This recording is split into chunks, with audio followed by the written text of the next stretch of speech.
Hari ini Mahkamah Konstitusi memutuskan dalam putusan selanya untuk melanjutkan ke tahapan pembuktian terkait dengan sengketa Pilkada Aceh Timur, di mana pemohonnya adalah Haji Sulaiman Abdul Hamid.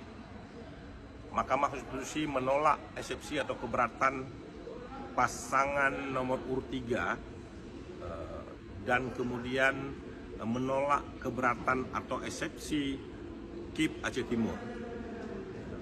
Setelah putusan ini, ya, pasangan nomor urut 1 akan membuktikan semua dalilnya dalam permohonan. Besar kemungkinan 70% kemungkinan